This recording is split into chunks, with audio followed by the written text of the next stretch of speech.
One day, Baby Boomer and Gen Y were having a good old chat, as they often did, and the subject of where the property market was heading came up. Gen Y reaffirmed that, in reality, there were far too many variable factors which could all change dramatically in the future, and anyone asserting that they knew what was going to happen probably was trying to sell something. But he did say he could offer his very strong opinion. Baby Boomer mentioned that he was particularly happy that his house had recently been valued close to $1 million. For him, it was a fantastic achievement, as they had paid less than half that originally when they bought their house back in the mid-90s. Gen Y shook his head. Such high prices for houses was something that had him baffled for a long time. As he was at the stage of looking to buy property himself, he had taken an interest in the market and was battling with the idea of how much money he would have to borrow just to buy a small unit. Baby Boomer understood his concern. After all, they too had first purchased a small terrace in the city before going on to buy their house. And in the fashion-conscious 1970s, the homogenous housing in the outer suburbs started to lose favour. New home buyers began looking back to the inner city for inspiration and a bargain. The heart of the city is undergoing a transformation that's changing it rapidly from a slum into a high-class but also a high-priced place to live. The tremendous demand for property has sent values soaring. Thousands of people seem to have suddenly fallen in love with their surroundings and taken to renovating beautiful old terrace houses with their intricately worked wrought iron balconies and fences. The redevelopment of the old inner suburbs marked a shift in the Australian dream. He remembered it well, the feeling of saving hard for a deposit and borrowing what seemed to be a fortune at the time from the bank, and of course buying only what they felt they could afford, what could at best be called a renovator's nightmare. Baby Boomer explained to Gen Y how hard they worked on renovating the terrace, the untold weekends spent removing wallpaper, sanding, painting, and learning how to tile for the first time. I basically built it myself. I had help with putting the poles in, of course. Needed a crane and the big barriers and that. A lot of work, a lot of work. Just about every weekend, I think, I came up on a Friday, stayed overnight, and but it was fun in a way.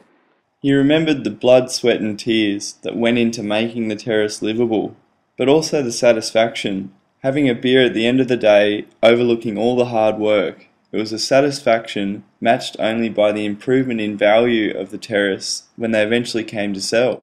The people buying houses now were the post-war baby boomers. They rejected their parents' uniform suburbia.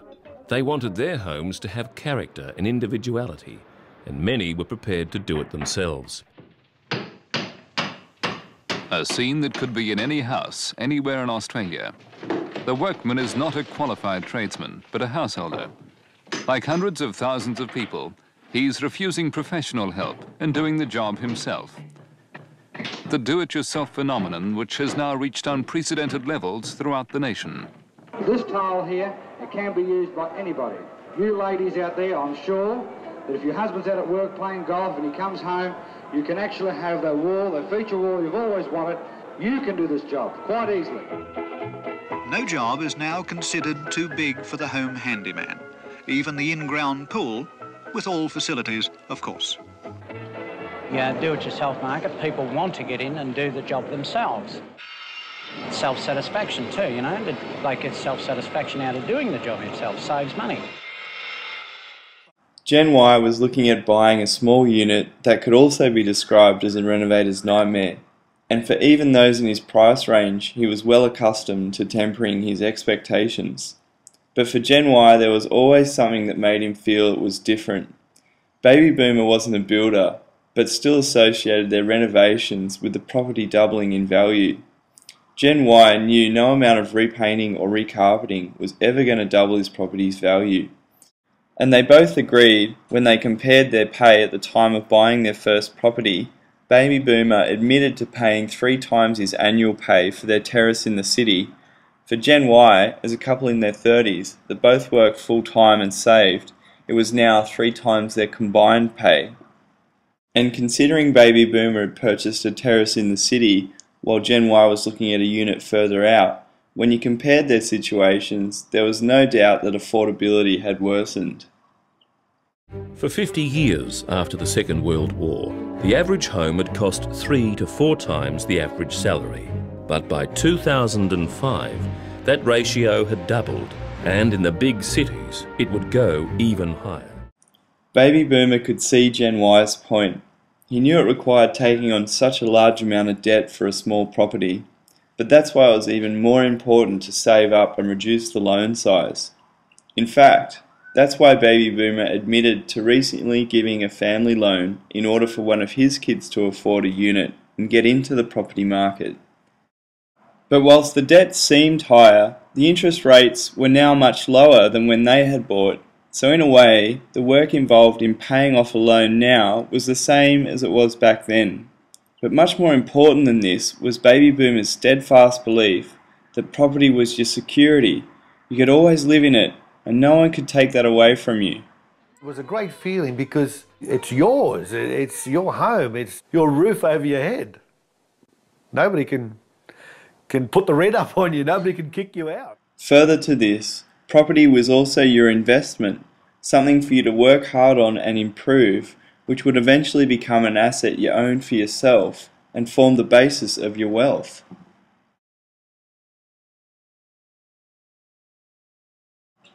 Gen Y did admit that it made sense to pay off your own place rather than someone else's, and everyone should be entitled to their own home. But Gen Y couldn't get past the idea that even with a large deposit, they would still be in such large debt relative to their income. But Baby Boomer insisted that this was why you had to think about property as an investment. Sure, it costs you money, but you have to make sacrifices now and work hard toward owning something for yourself later. We never had that much money. No. So everything that we bought yeah. was all, we got a loan for everything.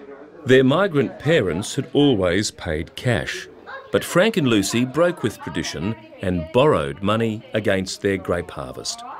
And, like their parents before them, worked hard until they owned it. I can remember Lucy telling me the last payment's been made. It's all ours. And that's why it made sense that the government gave incentives for investing in property. They were incentives which were there for all, equally to take advantage of. The De Rossis had once again done their homework. By negatively gearing their investment in Renee's unit, they were eligible for lucrative tax concessions. Gen Y fundamentally disagreed with the idea of first home buyers having to approach property as a financial investment.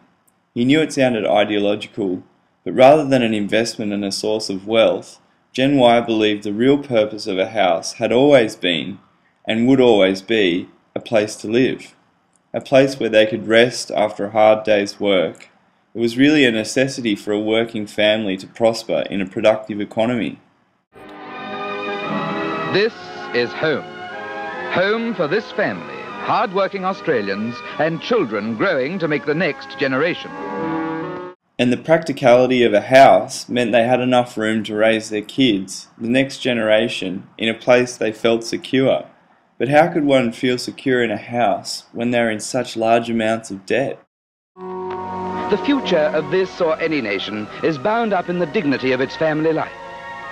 Here is the very core of our well-being, the foundation for the years of vast development which are to come.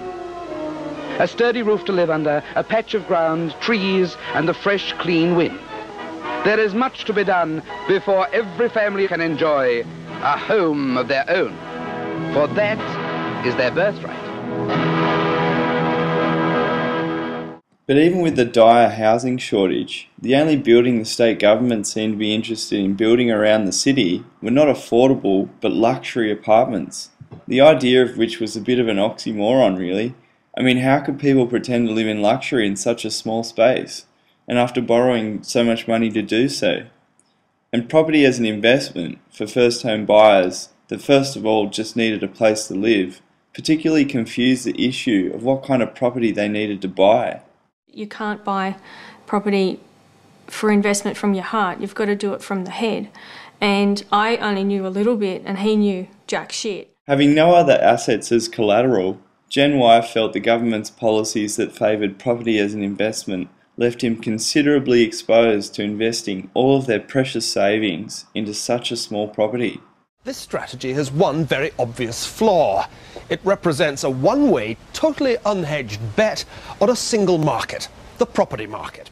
In fact, Gen Y even went as far as to describe it as a dangerous investment. Dangerous? Sure, they weren't in any immediate danger per se, but there was a real risk of losing a significant amount of money, and time is money. This credit is ultimately nothing more than the promises of borrowers to pay this credit back, usually according to a time schedule and usually with interest added. To pay this credit back, most of us will have to work and earn it by being productive. In other words, by borrowing so much and risking negative equity if the property market fell, then they were in danger of losing a large chunk of their productive time, which included their savings and their productive work in the future. Home ownership may well create a political constituency for capitalism, but it also distorts the capital market by persuading people to bet the house on, well, the house. People need to borrow money, of course, to start up businesses or to buy expensive assets, but it seems dangerous to lure them into staking everything on the far from risk-free property market. You see, Gen Y had a bit of a theory on why getting into the property market now was not going to be a good investment. He figured that particularly over the last 10 years in Australia, the best investments had been Torrens title houses. Torrens title includes the ownership of the house and the land that the house sits on. Torrens title properties had increased in value the most because, when near enough to the city, land is fundamentally limited in supply. As the financial demand for property increased, this land had appreciated dramatically in value. But as a prospective first home buyer, Gen Y could only afford to purchase a strata title unit, where one only owns a lot of an apartment block that sits on land. So unlike ownership of land, which was limited in supply, in strata title one only owns part of the building, which actually depreciates as the structure gets old and buildings cost money to maintain. So in terms of a good investment, the ownership of Torrens title houses on land well outperforms strata title units, and this disparity between the investments was part of the reason house prices had diverged so far from rents over the last 10 years. So if strata title was owning a lot of a depreciating building and not owning any actual land itself, then why were these small properties still so expensive? And indeed, why did people want to hold on to them as investments? The short answer was jobs. Quite simply, an apartment was a place to live, and a place to live near the city was in high demand, and that high demand existed purely because of jobs. So in a way, one could say your investment in a strata title unit depended considerably on the availability of jobs. Gen Y argued that strata title property values in the city were not so different to property values in mining towns. Prices were high only when there were jobs in the mine. However, if the mine closed, property values collapsed. While the situation was obviously different, Gen Y asked Baby Boomer to really try hard and imagine a diluted version of this, where there was a slow and generalized loss of jobs across the whole city. If this occurred, no matter how sought after the suburb was, the principle remained the same. Apartment prices were inextricably tied to jobs. The higher property prices were, the more heavily the borrower depended on unemployment remaining low. Gen Y believed for anyone looking to buy property, now more than ever, job security of an area was much more important than previous price gains and migration into that area. Buying in a city like Sydney with high concentrations of people was not necessarily where there would remain a high concentration of jobs. Sydney had long been losing industry, but didn't notice it so much as old factories were demolished and the land redeveloped, replaced with a typical mix of residential and light commercial. Productive industrial land had been replaced by relatively unproductive apartments. Apartments in Sydney were some of, if not the most expensive in Australia. But indeed, what did Sydney produce? Property prices in Sydney seem particularly vulnerable to slowing consumption in a consumer society.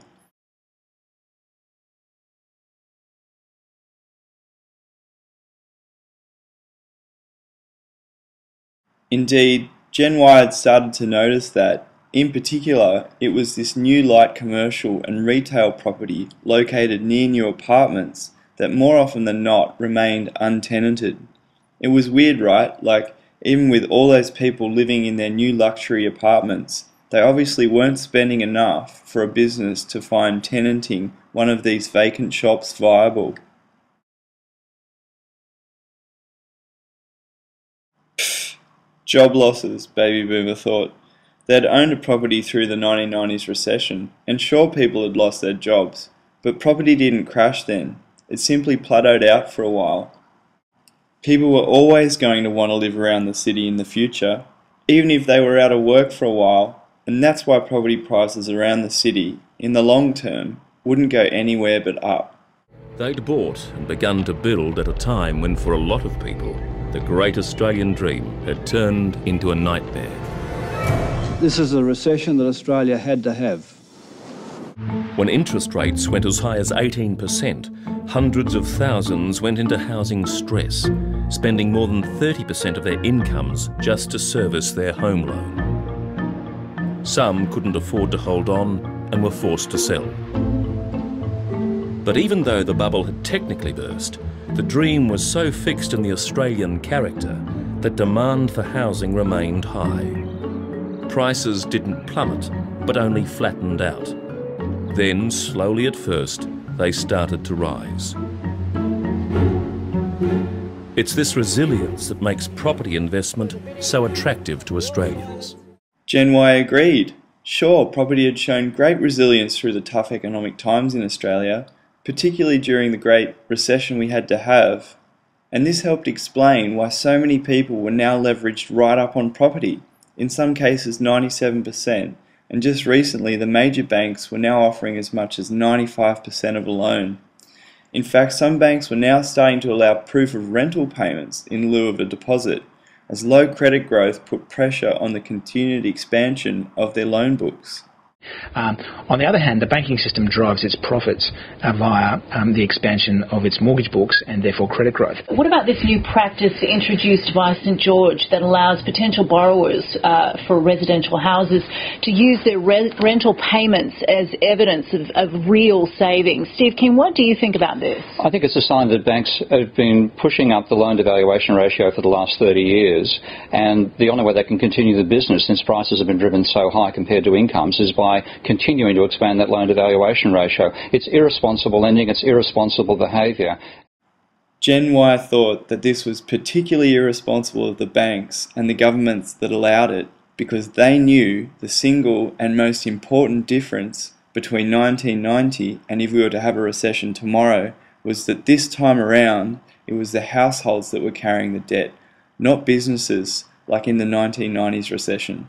Because this time round the part of society that's carrying the debt is the household sector. It was the business sector back in the 1920s and also, of course, in the 1990s. Stephen Keane, you've gone out on a limb. You say we're heading for a recession. Yeah. The reality is households are carrying 7 times as much debt per income as they were carrying back in 1990. And that's, when you put on the fact that interest rates are half what they were then, the burden's 3.5 times as bad as at the depth of the 1990s recession. If you go back to 1990, the level of mortgage debt in the country was roughly equivalent to 17% of GDP. It's now about 90%. Australia is now suffering one of its worst ever slumps. Commercial property prices have crashed. The building industry is almost at a standstill. The recession took a heavy toll. Australia now had unprecedented levels of household debt, and for this reason, should Australia have another recession, it was unlikely the housing market could be as resilient as it ever was after the 1990s recession. But Gen Y could see Baby Boomer's love for property was blinding, and cautioned him that his faith in any investment should never be unequivocal. Financial illiteracy may be rampant, but somehow we were all experts on one branch of economics, the property market. We all knew that property was a one-way bet. Except that it wasn't. Because it was the Australian households that had gorged on debt and now obviously sat bloated, super sensitive to even minor interest rate rises, a recession now would likely cause a chain reaction of house price falls. Slowly, a sound started to build in Larda's stomach. A strange and scary sound, like a log truck.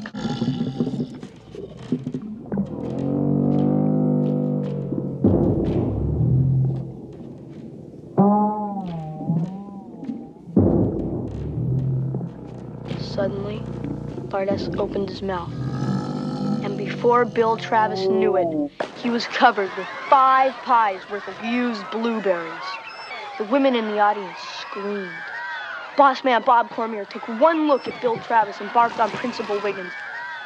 Principal Wiggins barfed on the lumberjack that was sitting next to him. Mayor Grundy barfed on his wife's tits. But when the smell hit the crowd, that's when Larda's plan really started to work.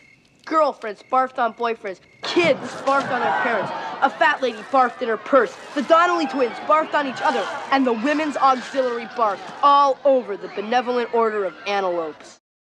The risk of recession meant it just didn't make sense to Gen Y to take out a large loan for a strata title unit that was larger than the loan baby boomers had used to purchase their Torrens title houses. Particularly at risk were suburbs where buyers had recently paid a premium, whether it be seaside or inner city apartments.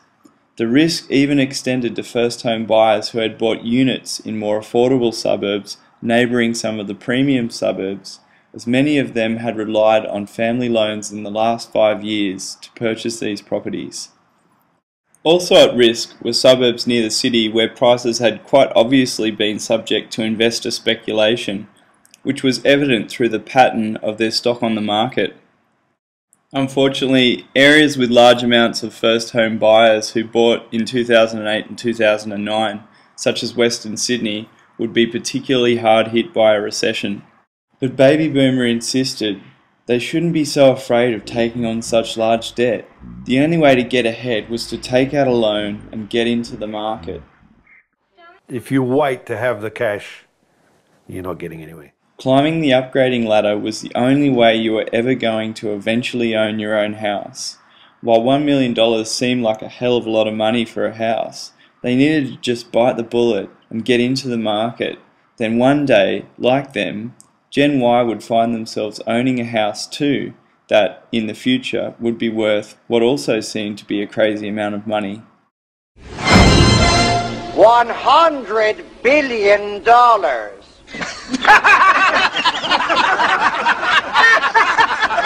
Dr. Evil, this is 1969.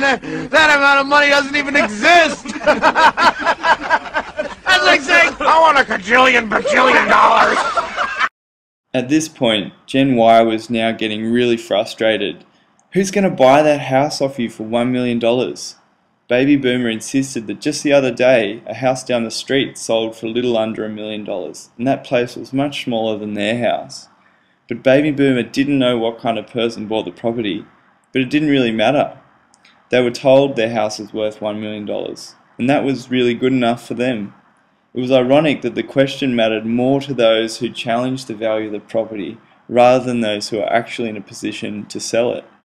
And in this way, it appeared the evidence was stacked against Gen Y. When he looked around him on the street, it stood to reason that if one property sold for a certain amount, then surely the neighbouring property held the equivalent value. But it was Gen Y's perspective on how utterly unaffordable these houses seemed that refused to allow him to agree that they were all worth that much money, because by that logic all the houses in the street would be worth about the same, and indeed all the houses in the whole suburb and across the whole city. There was literally a generation of housing at such unaffordable prices. If they were now both 30, employed with good savings, and could only just afford a 2-bedroom strata title unit, how could they ever purchase a house by the time they needed to have one with kids? Land is so expensive a couple with 2 secure jobs and a good deposit can't afford to buy a house. This is madness. And for those of Gen Y or Gen X that had already bought and had large mortgages, the only way they could upgrade to these properties would be a continuation of the same debt expansion of the last 10 years. With banks raising interest rates and the ongoing debt crisis around the world, Gen Y just didn't think that was possible. But this time, it was Baby Boomer that had to shake his head. Gen Y just couldn't accept some of the fundamentals of how the property market worked. First of all, how could you ever feel secure in the long term by renting? And because I was about 40, renting was not a secure feeling. So it gets back to that old thing that's in our mind of owning our own property. I needed to have the security of my own home again. No matter what it took, no matter how hard that was. Why pay rent for the rest of your life? And what you're doing is giving the money to somebody else. It's always better to pay interest than pay tax. And eventually own it yourself. That's my philosophy. That's right.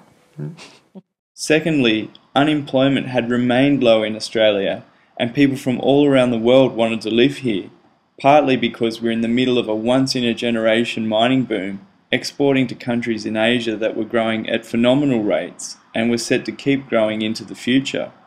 Finally, with Australia's strong immigration and shortage of apartments in the major centres, people have to live somewhere, and what better place to live than Australia? It was safe, sunny and a welcoming country. There was never going to be any shortage of demand for a lifestyle like that. People would always be looking to enter the market underneath you, allowing you to upgrade. He was constantly reading about the chronic shortage of properties in Australia. But the contradiction was killing Gen Y. How could there always be demand for these properties when they as parents were already forced to subsidise their own children's deposit in order for them to get into the market? It's simply unaffordable at the level it is now. The only way you can get your house to be sold for a higher price than you bought it for is if somebody takes out even more debt than you did relative to their incomes. And that's got to the point where it's simply unsustainable. The proportion of Australians who can afford to pay for the median home has dropped well below the actual median of the population. And if they're ever going to upgrade, surely the property market would need to go up in value, making affordability at the entry level even worse? It was almost a consequence of baby boomers' wealth and high house prices that their children couldn't afford to get into the market. If you bought a unit now, Gen Y was sure there was not going to be any upgrading, as the New South Wales government had recently reinstated stamp duty on existing properties for future first home buyers. So for them, the prospect of upgrading now relied even more heavily on property prices going up. And on the issue of a property shortage in Australia, Gen Y thought this was nonsense and knew it was a myth propagated by the mainstream media. Gen Y thought the mainstream media were really embarrassing themselves by not distancing themselves from what he believes were the mistruths about a shortage in the property market.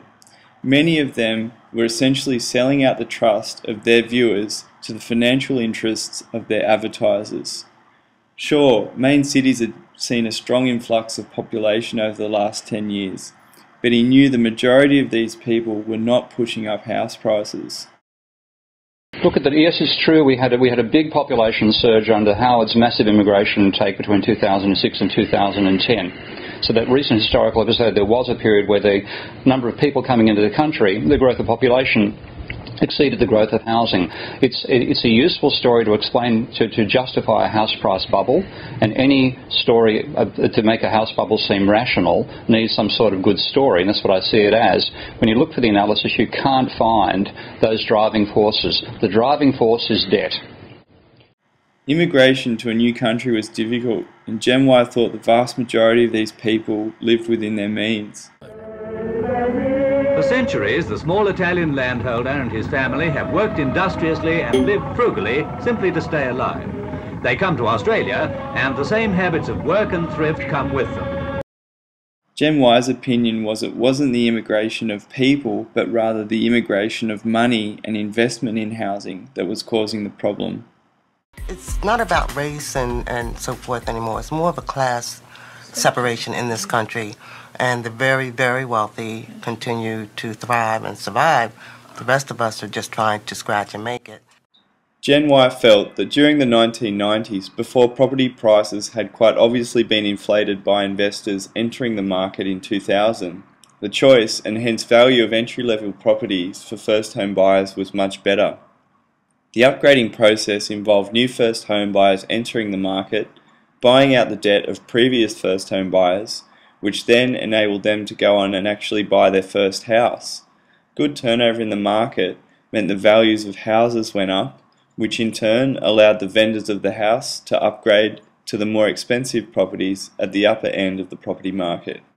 But by subsidising property as an investment, particularly since the government halved the capital gains tax on investment properties in 1999, incentive was given to those that hold the highest equity in their existing properties to buy some of the smallest entry-level properties of the market.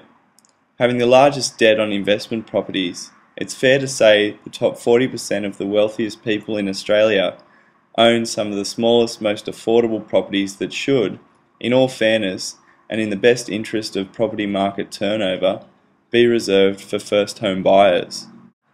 This also helped to explain to Gen Y the paradox of Australian major cities having thousands of new luxury apartments that sat empty, while simultaneously having record low vacancy rates and a chronic rental squeeze.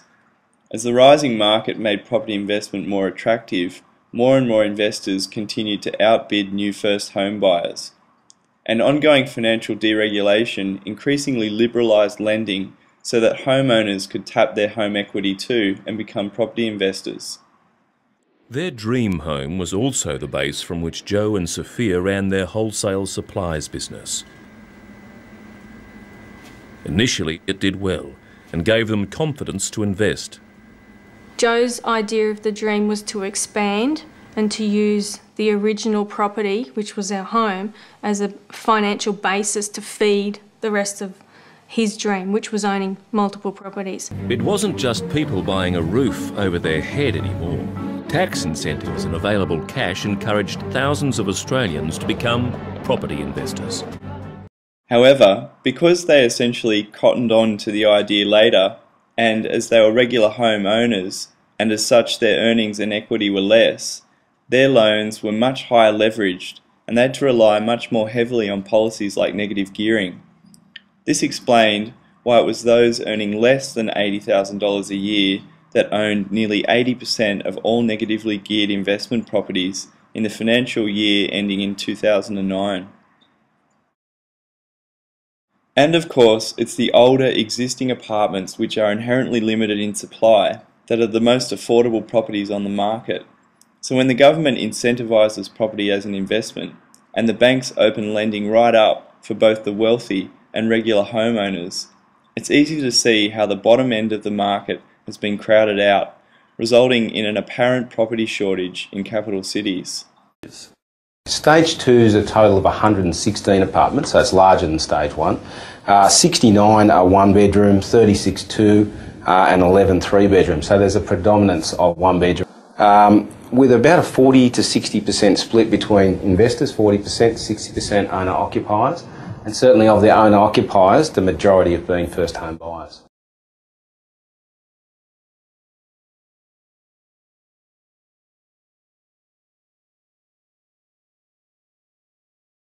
And it was also plain to see how this distorted demand caused prices on the smallest of apartments to become so inflated and in a way dangerously unstable, particularly for first home buyers who had chosen to buy at those prices.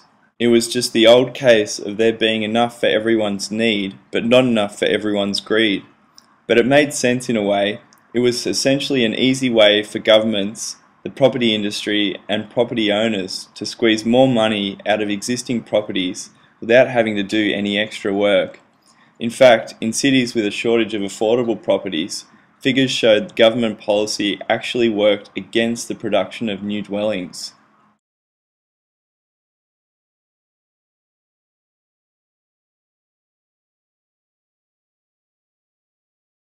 Australia's government would surely boast of Australia as being a society that considered itself fair and equitable with regards to opportunity for its own people.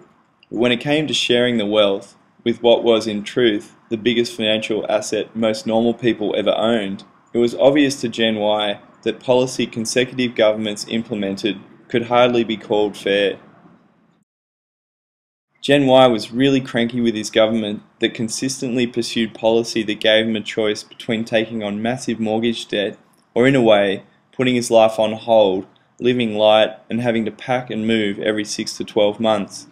But Gen Y knew he was nowhere near as cranky at the government as other Gen Y may be if they ended up in negative equity. And on the mining boom, Gen Y still couldn't see the association between a mine in remote regions of Australia and property prices on the eastern seaboard, and as days went on, increasingly the disparity seemed to worsen.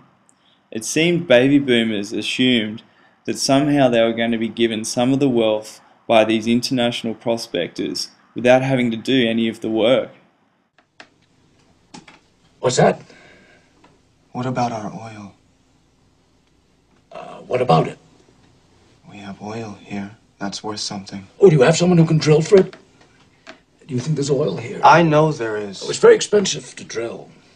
To get it up and out of the ground. You ever tried that before? How much is it? Costly. Well, if we decide to drill for oil, and if the well begins to produce, I'll give your church a $5,000 signing. 10,000. Do you want to find someone else that's going to come up here and drill, Eli? Make the investment and do all the hard work that goes into it? I can just as easily hunt for quail on another ranch as I can here. So, how do you feel about this, Abel? Yes, what Eli says. Well, good. Let's draw up some contracts and let's give it a try. It seemed now that even the overseas lenders that Australian banks sourced their funding for property prices from were also starting to see an increasing rift between the mining and the rest of Australia's economy.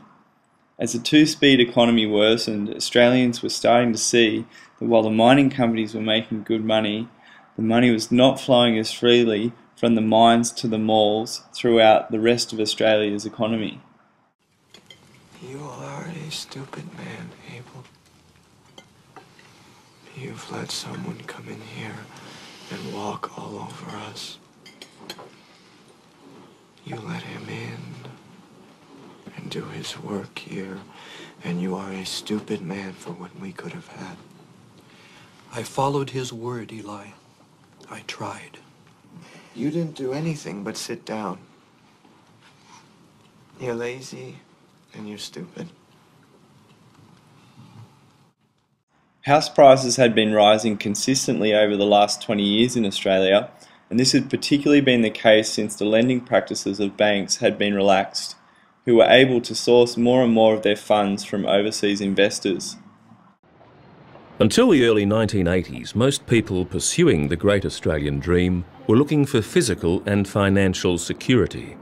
But after 1983, another reason emerged.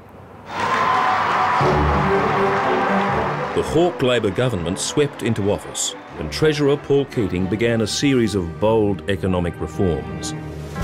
They removed tariffs, floated the dollar, and deregulated the banks. The Australian economy was thrust into the international market. Overseas capital flooded in. There were cheaper loans, and Aussie home buyers were quick to take advantage. The home building industry is looking better than it has for 15 years, thanks to the drop in home loan interest rates. House prices in Sydney have been rising at around $1,000 a week. I'm happy to take 10 or 20 of the rise. The Great Australian Dream was for sale to the highest bidder, and the prices went up and up. In an atmosphere of mounting panic, they're buying whatever's got four walls and a roof. But the banks kept lending. Two more banks today raised their prime rates. The cash kept flowing. Now, rapidly rising prices in all cities are squeezing first home buyers out of the market. And the housing bubble got larger and larger and larger. Are we all done? All finished? For Gen Y, it was almost as if there were two types of mining going on in Australia. One was international investment in mineral resource mining, mostly in the West, and the other, international investment in mortgage debt mining, mostly in the East. He could see the methods by which developers, real estate and government tried to mine as much debt as they could, particularly out of the sale of a new property. In Australia's capital cities, which were renowned for having some of the least affordable property markets in the world, they chose to build luxury apartments to command the maximum price for even the most minimum of floor plans. Look, they start at a very affordable $407 for a one bedroom, which has been, well received, as you can imagine. Even two bedrooms from $635, and three bedrooms at $1.16. And on the suburban fringe, property was often advertised as house and land packages from at attractive prices. But anecdotally, he heard that because the land was cheap, the price to add on extravagant extras like games rooms, patios, and even pools were priced much the same as McValue meals. At more than 200 square metres, the average Australian home today is the biggest in the world. The outer suburbs are packed with huge McMansions with vast living areas, multiple bedrooms, bathrooms, three-car garages, home theatres and in-ground swimming pools. It's a dream for which many are finding it impossible to pay. And so, under the assumption that property never goes down in value, before they knew it, buyers had been upsold to McMansions and committed to a maximum amount of debt, a system designed in order to change a human being into this. No. I don't believe it. It's not possible. For the longest time, I wouldn't believe it. And then I saw the fields with my own eyes. There are fields here. Endless fields. And standing there, facing the pure, horrifying precision, I came to realize the obviousness of the truth. I didn't say it would be easy, Neo. I just said it would be the truth. Stop! Let me out! Let me out! I want out! The debt mining had really taken off since the start of 2000, owing to a number of factors at the time. The bubble started to inflate in the late 1990s and in the early part of the noughties. Now, what was driving that bubble? What are the factors behind it? I think a few things. Firstly, equity market weakness squeezed people into housing. We saw the first new home buyers grant to offset the impact of the GST's introduction. We saw the change in capital gains tax, the halving effectively of the tax rate. And that made it a lot more attractive for investors. That was the perception, yes. And of course we saw a decline in interest rates, all combined with increasing willingness of banks to expand finance, which is really the lifeblood of the bubble. But it wasn't just Australia that started to see its house prices inflate at the start of 2000. Housing markets all around the world began to rise at about the same time. But that, to me, misses the bigger picture point. This was a global housing bubble, and it burst in many different economies. Gen Y believed the single most important factor that inflated house prices across all these property markets since 2000 was the US Federal Reserve reducing interest rates after the September 11 attacks. The short answer to how we got here is September the 11th. When the World Trade Center collapsed, there were fears that world stock markets would follow. So hundreds of billions of dollars were pumped into the banking system by the US Federal Reserve. Much economic activity ground to a halt last week. Fed Chairman Alan Greenspan then cut interest rates over the next 2 years to 1% to lift the economy out of recession. And it's greed that makes the government in this country cut the interest rates to 1% after 9/11, so we could all go shopping again. The Federal Reserve created the real estate bubble when it tried to keep the dot-com bubble artificially inflated by lowering interest rates in 2003 down to 1%.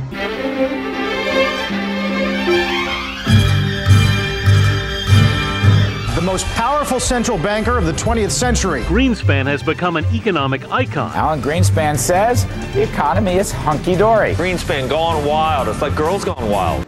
And what has happened is more and more interventions came into the free market through monetary and fiscal policies globally, not just in the US, but everywhere.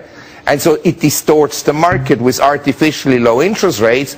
You create it first, the NASDAQ bubble, then the housing bubble, then a commodities bubble, and because there are leakages, you created now a bubble in Chinese properties. And that was the problem with reserve banks setting super low interest rates. Cheaper money just enabled commercial banks to lend out at higher and higher leverage, as far as 97%. Of course, think now when you talk about those sort of ratios, banks are allowing 97% loan-to-valuation ratios. That means somebody back in the 1960s would have walked in with $30,000 and been able to bid $100,000 on a house. Now they can walk in with $30,000 and bid $1 million. It's no surprise as to why house prices have risen given that financial pressure. And of course, it's those that come to the bank with the very smallest of savings that are then put in the position of repaying 97% of their loan, as well as the consequent compound interest, which is massive even under the current historically low interest rates. There are now thousands of these super leveraged loans inflating property values all over Australia. This is how reserve banks facilitate commercial banks in crashing the economy, because 97% loans are issued to borrowers promising to repay without given a corresponding promise from the bank or the government that there'll actually be enough money in the economy to repay these loans. The only place borrowers can go to obtain the money to pay interest is the general economy's overall money supply. If the bank credit borrower fails to pay the bank principal plus interest in money, the bank takes whatever was pledged as collateral. Neither the bank nor the borrower has any means to ensure there is enough money in existence for everyone to pay back their bank credit. To my way of thinking, the way you model speculative borrowing is you increase the level of debt, but you don't increase the productive capacity of the economy. When you're gambling on house prices and gambling on share prices, you're not building new houses and you're not building new factories. You don't increase the capacity to service the debt you've taken on to gamble about rising prices.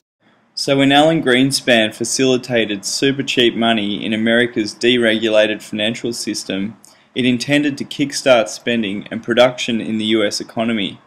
And it was this money that increasingly flowed into the Australian and other international housing markets alike. While different countries had different circumstances, fundamentally all the housing market bubbles had one thing in common. The debt had inflated way beyond historical norms and the capacities of the economies to repay. So, since the collapse of the US housing market, one by one the international housing bubbles were also starting to pop. But each one of these things comes from an egg, right? So who's laying these eggs?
Jem Wyeth thought it was almost as if the RBA had lost a large chunk of its purpose. It was now the Big Four who were in charge of monetary policy, which was now dictated not by the state of the economy, but more so the funding costs of the banks.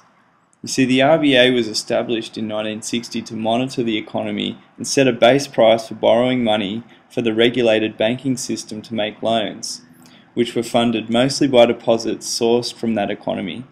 But since the early 80s, where the banks were deregulated, banks had moved from local deposits to borrowing significant amount of money from overseas. When an Australian family wants to buy a home, they borrow the amount of money they need from the bank, and the bank sells them the money, and they buy the house. Now here's the thing. One of the bank's biggest secrets is they don't have all the money that they need to do this. So they borrow it from somewhere else. In some ways, a bank is really just like the company that sells banana smoothies. A bank is a business that buys and then sells something. Only in the bank's case, that something is money. Overseas capital flooded in. There were cheaper loans, and Aussie home buyers were quick to take advantage. The home building industry is looking better than it has for 15 years, thanks to the drop in home loan interest rates. House prices in Sydney have been rising at around $1,000 a week. The increased burden of household debt had gradually eroded RBA interest rates, particularly since the GFC. Because lending had outgrown the ability to rely on domestic deposits, it was no longer the RBA monitoring the state of the economy that dictated mortgage rates, but rather commercial banks sourcing funds from overseas and as companies surviving in a competitive environment by continuing to deliver strong returns to their shareholders. At times we have to make decisions that make us unpopular, but being popular is not our focus. Our focus is to ensure that we remain a healthy Australian business. As such, the banks held the commitment of Australians paying down what was now such large debt, and they would continue to raise rates irrespective of the economy or the RBA, even if the house prices were declining. The main thing now that would make the banks limit raising rates was default rates on mortgages. They would continue to try and squeeze the highest rate possible out of mortgage holders, and would stop raising rates when the level of defaults threatened the ability of the borrowers to actually repay the loans. A lawyer who prosecuted loan sharks knows how it works. Lou Cherico. The loan is enforced, but in almost no cases does the violence escalate to an actual killing of the victim. Because if the victim is killed, the loan is gone. Banks don't really want these houses. And since you can pay a reasonable amount, there is a chance we can get the banks to agree to modify your loan so you can stay in the house. To make the victim feel threatened, be harmed, but not sufficiently bad so that the victim can't function to get the money to pay the loan shark. That's the way the system works. Overseas funding was part of the reason the government was set on delivering a surplus, and the RBA was looking to maintain what precious little of the cash rate remained, because they knew that preventing a fall in the housing market now, more than ever, depended heavily on the continued availability of overseas funding. Their actions now had to be focused on projecting a confident image to overseas lenders that the Australian economy as a whole would remain strong. The money that banks needed to buy started to cost them a lot more, just like the bananas for the smoothies. There is a bottom line. The money that we buy has become more expensive. That means we have to charge more for it, and that can mean that rates will go up. For this reason, he thought that if Australia was still the lucky country, lucky enough to avoid job losses and a debt-induced recession, instead of units, it would be a slow depreciation of houses that would lead the downturn in property prices. This had already occurred at the premium top end of the market, as owners were realising their property prices weren't somehow going to rise forever, and indeed their asking prices were way above what people could ever afford to repay in their working lifetimes, and as such they'd overpaid. This didn't just apply to top-end properties. It was particularly the case for the more modern houses, which tended to be located on the inner suburban circle, owned by those aged 35 to 44 who had purchased during the rush when rates would drop to 3% in early 2009. Because of all the speculation in the property market over the last 10 years, the bulk of it had been over Torrens title houses. In other words, essentially, there had been a land bubble in Australia. But under these circumstances, the housing bubble would more likely deflate because, unlike during the Great Depression, where there was a seize-up of the supply of credit which caused the market to crash, it would instead be led by a slowing of demand for credit, a chronic deleveraging process that the banks couldn't control. The bank credit money supply is, as they say, highly elastic. And because it's based on the willingness of borrowers to borrow and the reliability of borrowers' credit, they can't expand the money supply unless borrowers are willing to borrow. So without job losses, the property market was less likely to crash, partly due to Australia's infallible belief that property could never go down. Banks and governments knew the importance of continuing the supply of credit, even at very high leverage. But gradually there was a realization spreading that gains in the house prices were no longer there to be made, and this slowing demand for credit would slowly work to bring down prices of houses. Because people only get into excessive debt when they believe they're going to make a gain out of it through rising asset markets. So with less money coming in, less borrowing behind the market, there'll be less people turning up with cash in their hands to buy houses. That's going to cause an overhang of unsold properties, and that, I think, will be the major factor driving prices down. If asset markets are rising more slowly than incomes are, people aren't going to go into debt, so you won't get the stimulus from that demand. They'll slowly de-lever, and the government will be continually trying to pump the economy up while the private sector is pumping it down, which is what I call turning Japanese.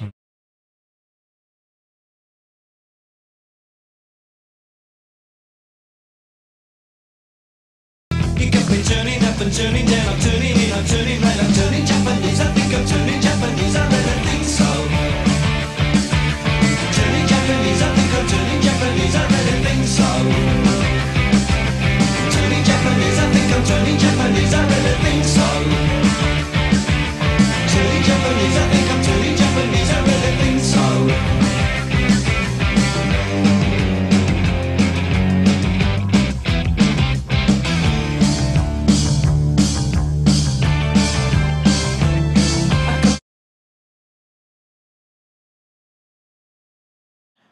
The disagreement between them really came down to one thing. Because both of them made valid arguments, it was their life experiences that was proof to them that their point of view was right. When it came down to the decision of buying a property, the biggest financial decision of their lifetime, they were always going to go with gut instinct. Basically, it was down to their experience. You see, Baby Boomer had a lifetime experience of gaining wealth through property. He'd bought back in the 70s, and his decision to take on mortgage debt had resulted in him making so much money, real money, and arguably the easiest money he'd ever earned in his lifetime. Sure, he'd sacrificed in order to pay down the mortgage, and even harder to renovate and improve its value, but each time Baby Boomer sold for considerably more than they purchased, which really enabled them to upgrade to the house they own today. So for them, when buying a property in the long run, it was only ever going to go up in value. It was this learned perspective which was so powerful that formed part of the reason why investors possibly wouldn't all sell up immediately, even if the value of their negatively geared investments started to go down. When I parted ways with my lovely wife, it happened that my brother was looking at renting the house out room by room. Unlike Sophia, Joe has not let go of his desire to invest in property. And I've just recently purchased myself a 2-bedroom unit in Bankstown, which is currently tenanted, but I will be moving in later in the year. At one stage there, I thought, no, this is crazy. This dream I have is just not going to work. It's ludicrous, you know, like, what are you doing, Joe? But it's still there. It won't go away. Gen Y was in constant disbelief every time he heard a baby boomer say that the property market would never go down. Fundamentally, the saying not only went against common sense, that something could keep rising forever, but essentially defied all human markets throughout history. As to what happens next, well, no one really knows. But if you're convinced a crash could not happen here, just consider this history lesson from Bob Schiller. The blue line here shows real home prices in the Herengracht region of Amsterdam since 1629, from 1629 to 1973. And you can see that there have been periods for like a half a century when they went up, and periods like a half a century when they went down. I guess the interesting thing about this graph is that whenever it goes up, it comes down again. That's right. I mean, it doesn't go up and go along the top. It goes up and it goes, whoa. You know, some people think that home prices go up 10% a year. Do you know what Amsterdam would be worth today if it went up 10% a year for the last 350 years? It can't happen. So if you look about long-term trends in real estate, maybe 1% a year, tops, over centuries. Otherwise, it just doesn't fit. It's just not going to work. No one will be able to afford a house. No one could afford it. Mm. Again, it was experience. In a way, what Baby Boomer was saying was actually true if it was only applied to the property market in their lifetime. But as Gen Y had only ever experienced wealth through savings, he was trying to imagine this money in terms of the productive capacity in their lifetimes. And for this reason, the prices just seemed too detached from reality, and that's why it felt like a property bubble. The answer to this question, honestly, didn't really matter, because they'd both chosen to live within their means, and as such, they both lived happily ever after. They would be okay no matter what, because they both looked to buy properties within their means, and while Gen Y decided for now it was better to keep renting, if he did bite the bullet, he would still purchase within his means, albeit if that only afforded him a small apartment. And similarly, because Baby Boomer had lived within his means, he had diligently paid off his mortgage, and now was completely debt-free. And because he lived within his means, he didn't have the desire to treat the house as an asset and cash in on its gain. Gen Y felt that the decision of Baby Boomer to buy was one of the greatest financial decisions of their time, and he also felt it would ironically be seconded only by the present opportunity to make the decision to sell. But he knew that Baby Boomer wouldn't do it. Baby Boomer had accumulated their entire life's possessions in the house, and he was in no rush to pack up and sell. Being close to retirement, he was actually looking forward to being able to enjoy the house more, and perhaps do a few more renovations. Besides, it was his biggest financial asset, which had shown great resilience, unlike shares had proven to be during the GFC. Home was always a backup, and while it was currently an empty nest, he rather it would be there if, for whatever reason, it needed to be relied upon by the family. Because, fundamentally, that's what it was, a place to live. It was only ever a bonus that it had gone up in value. Worst case, if it went down, they could always live there until, after however long, the house eventually regained its value. At the end of the day, that was something about the property market that both Baby Boomer and Gen Y could agree on, that property was really just a place to live. But, for the time being, Baby Boomer claimed victory, because the price of his property remained high. And again for this tale, although it didn't really matter, Gen Y conceded defeat, and admitted he should stop ranting on about property. Besides, the chops were now burnt. But he couldn't help but have the final word. Just like all the other property bubbles in other countries around the world, right up to the point where their prices began to fall, property always looked like a good investment.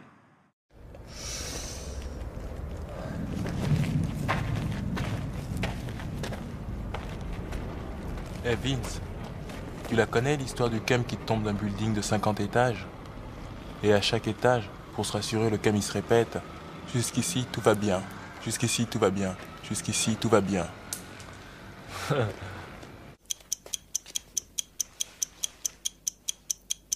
C'est l'histoire d'une société qui tombe et qui au fur et à mesure de sa chute se répète sans cesse pour se rassurer: jusqu'ici tout va bien, jusqu'ici tout va bien, jusqu'ici tout va bien. L'important c'est pas la chute, c'est l'atterrissage.